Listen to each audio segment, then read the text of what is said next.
ሰላም ጤና ይስጥልኝ ክቡራትና ክቡራን የጠበቃ ዩሱፍ የዩቲዩብ ቻናል ተከታታዮች ያላችሁት በአይነቱ የመጀመሪያውና ልዩ የሆነው የጠበቃ ዩሱፍ የዩቲዩብ ቻናል ላይ ነው። እንደተለመደ ሁሉ ጠቃሚ የሆነ የትም የማታገኙት ከፍላችሁ ካልሆነ የማታገኙት የህግ ምክርና ትንታኔ ወደናንተ ይዤላችሁ መጥቻለሁ።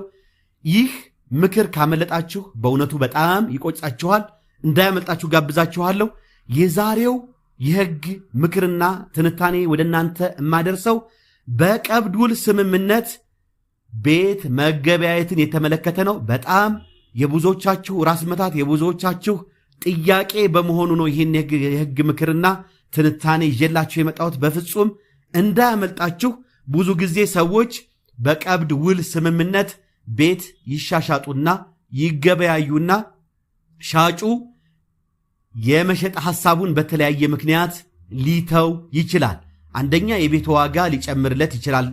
የቀብድ ውል ስምምነት ካደረገ በኋላ ሌሎች ገዢዎች ዋጋ ጨምረን እንገዛሃለን የሚሉ ሊመጡ ይችላሉ። ወይ ከቤተሰብ ይህን ቤት እንዴት ትሸጣለህ የሚል ጉትጎታ ሊኖርበት ይችላል። ብቻ በተለያየ ምክንያት ሻጭ የመሸጥ ሐሳቡን ሊተው ይችላል ውል ካደረገ በኋላ። ገዥም እንደዚሁ በተወደደ ዋጋ ነው የገዛሁት ስለዚህ ይቅርብኝ ሊል ይችላል። እንደዚሁም ገንዘብ ሳይሟላለት ወይ በተለያየ ምክንያት ገዥም ሐሳቡን ሊሰርዝ ይችላል። በዚህን ጊዜ በገዥና በሻጭ መካከል የቀብድ ውል አድርገው እያለ አለመግባባቶች ይፈጠራሉ። ይህ አለመግባባት ሲፈጠር በፍትሐብሔር ሕጋችን ከአንቀጽ 1883 እስከ 1885 የተደነገጉት ቀብድን በተመለከተ የተደነገጉት ሶስት ድንጋጌዎች፣ ሶስት አንቀጾች በሻጭና በገዢ ላይ የሚጥሉት ግዴታ ምንድን ነው? እንደዚህም ሻጭና ገዢ በዚህ ጉዳይ ሳይስማሙ ቀርተው ክርክራቸው ወደ ፍርድ ቤት ቢያመራ፣ ለምሳሌ ገዢ ከሆነ ውሉን ያፈረሰው ሻጭ ገዢው የቤቱን ዋጋ ጠቅላላ ይክፈለኝና ውሉን ይፈጽምልኝ ቤቱን ይረከበኝ ቢል፣ እንደዚሁም ደግሞ ገዢው ሻጩ ከሆነ የሚያፈርሰው ውሉን ቤቱን ገዢው ደግሞ በግልባጩ ገንዘቡን ይውሰድና ቤቱን ያስረክበኝ ቢል፣ እንደዚሁም በግልባጩ ገዢ የከፈልኩት ቀብድ ይመለስልኝ ቢል ምንድነው ሊሆን የሚችለው የሚለውን አንድ በአንድ እነግራችኋለሁ። እንግዲህ ቀብድ ሻጭና ገዢ በተነጋገሩበት ጉዳይ ላይ ውል መፈጸማቸውን እርግጠኛ ሲሆኑ የሚቀባበሉት ገንዘብ በመሆኑ ይህን ማድረጋቸው ገንዘቡን ለመቀባበላቸው ብቻ ሳይሆን ውሉን ለመዋዋላቸውም ማስተባበያ የማይቀርብበት ማስረጃ መሆኑን የፍትሐብሔር ሕግ ቁጥራችን 1883 ደንግጎ እናገኘዋለን። ይህ ማለት ገዢና ሻጭ የአንድ ቤት ገዢና ሻጭ የቀብድ ገንዘብ መቀባበላቸው ገንዘቡን ስለመቀባበላቸው ብቻ አይደለም የውል ስምምነቱ ማስረጃ ሆኖ የሚቀርበው። ክቡራን የፕሮግራሜ ተከታታዮች ገንዘብ ከመቀባበላቸው ባለፈ በመካከላቸው በፍርድ ቤት ዘንድ ተፈጻሚ ሊሆን የሚችል በሕግ ዘንድ ተቀባይነት ያለው የውል ስምምነት ሊፈጸም የሚችል የውል ስምምነት ማድረጋቸውን የቤት ሽያጭ ውል ስምምነት ማድረጋቸውን የሚያስረዳ መሆኑን መገንዘብ ያስፈልጋል። እንደምታውቁት ከዚህ በፊትም ለእናንተ ባደረስኩት ምክር በፍትሐብሔር ሕግ ቁጥራችን 1723 ንዑስ አንቀጽ 1 መሰረት ማንኛውም የማይንቀሳቀስ ንብረት ሽያጭ ውል ስምምነት ቤት ሲሸጥ በሕጉ የተደነገገ ፎርም አለ ማሟላት ያለበት። የሽያጭ ውል ስምምነቱ በጽሑፍ መሆን አለበት። ከዛ ባለፈ ግን ይህ የማይንቀሳቀስ ንብረት ሽያጭ ውል ስምምነት የቤት ሽያጭ ውል ስምምነት በሚመለከተው የመንግስት አካል ፊት ቀርቦ መመዝገብ አለበት። ያ ማለት በውልና ማስረጃ ወይም በሰነዶች ማረጋገጫና ምዝገባ አገልግሎት ቀርቦ መመዝገብ አለበት።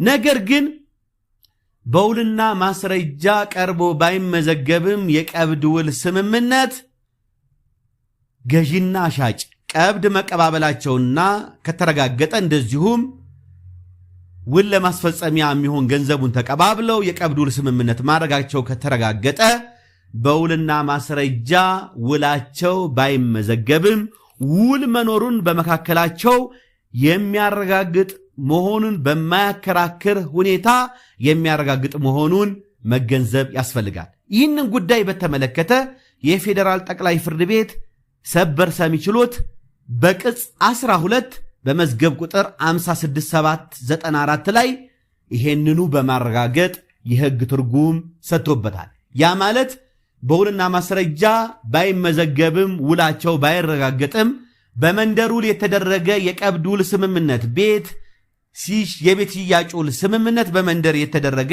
የቀብድ ውል ስምምነት ካለበትና ገዢና ሻጭ የቀብድ ገንዘብ መቀባበላቸው ከተረጋገጠ ውልና ማስረጃ ባይመዘገብም ውል ማድረጋቸውን በመካከላቸው የሚያረጋግጥ ነው በሚል የሕግ ትርጉም ሰጥቶበታል። እንደምታውቁት የፌዴራል ጠቅላይ ፍርድ ቤት ሰበር ሰሚ ችሎት የሚሰጠው ማንኛውም ውሳኔ የፌዴራሉ የመጀመሪያ ደረጃ ፍርድ ቤት፣ የፌዴራሉ ከፍተኛ ፍርድ ቤት፣ የአዲስ አበባ ከተማ አስተዳደር እንደዚሁም የክልል ፍርድ ቤቶች ከሱ በታች ያሉ ማናቸውም ፍርድ ቤቶች በሚሰጡት ውሳኔ ላይ አስገዳጅ ነው። ይህንን ተላልፈውም ሌላ የሕግ ትርጉም መስጠት አይችሉም። እንግዲህ የተከፈለው ክፍያ ቀብድ መሆኑ በውሉ ላይ ካልተገለጸ ግን ቀብድ ነው ተብሎ በሽያጭ ውሉ ላይ ካልተገለጸ ሻጭ የቀብዱን አጠፌታ እንዲከፍል የማያስገድድ ከመሆኑም በላይ ውል መኖሩንም ማረጋገጫ ሊሆን አይችልም። እዚህ ላይ ልብ ማለት የሚገባችሁ ቀብድ በገዢና በሻጭ መካከል የቀብድ ውል ስምምነት ከደረገ እንደዚሁም ደግሞ ገንዘቡን ከተቀባበሉ ልብ ማለት የሚገባችሁ ገዢ ከሆነ ውሉን ማፍረስ የፈለገው የከፈለውን ገንዘብ ለሻጩ በመተው ውሉን መተው ይችላል። ይህንን ያዙ። ሻጭ ከሆነ ግን ውሉን ማፍረስ የፈለገው ከገዢው የተቀበለውን ገንዘብ እጥፍ አድርጎ በመመለስ ለምሳሌ የ20 ሚሊዮን ብር ቤት ተገበያይታችሁ 1 ሚሊዮን ብር የቀብድ ውል ስምምነት አድርጋችሁ ሻጩ 1 ሚሊዮን ብር ቀብድ ቢቀበል ውሉን ማፍረስ ከፈለገ ለገዢው 2 ሚሊዮን ብር አድርጎ በመመለስ ውሉን ማፍረስ ይችላል ማለት ነው። እንግዲህ የቀብድ ክፍያ መኖሩ የውል መኖሩን የሚያረጋግጥ ብቁ ማስረጃ ቢሆንም ተዋይ ወገኖች ውሉን ለማፍረስ ተቃራኒ ስምምነት ካልተደረገ በስተቀር ቀብድ ተቀባዩ የተቀበለውን ገንዘብ እጥፍ አድርጎ በመመለስ ቀብድ ሰጪው ደግሞ ይህንኑ የተቀበለውን ገንዘብ ለተቀባዩ በመተው ያለ ሌላ ተጨማሪ ስምምነት ውሉን የማፍረስና በመካከላቸው የተመሰረተውን ግዴታ ለማስቀረትና የቤት ሽያጭ ውል ስምምነቱን ለማፍረስ መብት አላቸው። ሻጩ የተቀበለውን ገንዘብ የቀብድ ገንዘብ እጥፍ አድርጎ ይመልስና ቤቱን ይዞ ይቆያል። ቤቱን ተገደህ አስረክብ ሊባል አይችልም። ገዥም ደግሞ አያዋጣኝም የገዛሁት ቤት ብሎ ካሰበ ለቀብድ የከፈለውን ገንዘብ እዛው ለሻጩ በመተው እንደዚሁ ውሉን ማፍረስ ይችላል። እንግዲህ በፍትሐ ብሔር ሕጋችን አንቀጽ 1885 መሰረት ፍርድ ቤቶችም በተዋይ ወገኖች መካከል ተቃራኒ ስምምነት ከሌለ በቀር ሻጭ የቀብዱን እጥፍ ከፍሎ ውሉን በማፍረስ የሸጠው ቤት እንዲመለስለት ከጠየቀ ይህንኑ መወሰን እንጂ ተገደህ ውሉን ፈጽም ቤቱን ማስረከብ አለብህ ማለት የለባቸውም። ፍርድ ቤቶች ሲወስኑ ይሄ ቅድም የነገርኳችሁ የፌዴራል ጠቅላይ ፍርድ ቤት ሰበር ሰሚ ችሎት በሰበር ስልጣኑ የሻረው ውሳኔ እንደሚያሳየው የፌዴራል የመጀመሪያ ደረጃ ፍርድ ቤትም እንደዚሁም ከፍተኛው ፍርድ ቤት በተደረገ ክርክር ላይ የቀብድ ውል ስምምነት በገዢና በሻጭ መካከል የቤት ሽያጭ ውል ስምምነት ተደርጎ ሁለቱም ፍርድ ቤቶች ወስነው የነበረው ቀብዱን እጥፍ አድርጎ በመመለስ ሻጩ ውሉን ማፍረስ አለበት ብሎ መወሰን ሲገባቸው፣ ነገር ግን በቃ አንዴ ውል ፈጽመሃል የቀብድ ውል ስምምነት ማድረግህ የቤት ሽያጭ ውል ስምምነት ማድረግህን የሚያስረዳ ስለሆነ ተገደህ ቤቱን ልታስረክብ ይገባል በሚል ወስነው ነበረ። ነገር ግን በፍትሐ ብሔር ሕጋችን በአንቀጽ ከ1883 እስከ 1885 እንደነገርኳችሁ ባሉት ድንጋጌዎች መሰረት ሻጭ ከፈለገ የቀብድ ውል ስምምነቱን እጥፍ አድርጎ ማፍረስ እንደሚችል ስለተደነገገ ገዢ ደግሞ የከፈለውን ገንዘብ በመተው ውሉን ማፍረስ እንደሚችል ስለተደነገገ ፍርድ ቤቶችን መወሰን ያለባቸው ይሄን ነው። ቀብድም በተመለከተ እርግጠኛ ነኝ ያለባችሁ ኮንፊውዥን ወይም ደግሞ የቀብድ ውል ስምምነትን በተመለከተ እስከዛሬ ያልተገነዘባችሁትና ግር ያላችሁትን ነገር ይህ የህግ ምክርና ትንታኔ ቀርፍላችኋል የሚል ሙሉ እምነት አለኝ። የህግ ባክግራውንድ የሌላችሁ የህግ ባለሙያ የሌላችሁ የፕሮግራም የተከታታዮች ብቻ ሳትሆኑ የህግ ባለሙያ የሆናችሁ የፕሮግራም የተከታታዮችም ከዚህ የህግ ምክርና ትንታኔ ተጠቃሚ እንደምትሆኑ በጣም እርግጠኛ ነኝ። አብሬያችሁ የነበርኩት ጠበቃና የህግ አማካሪ የሱፍ አከበረኝ ነበርኩኝ።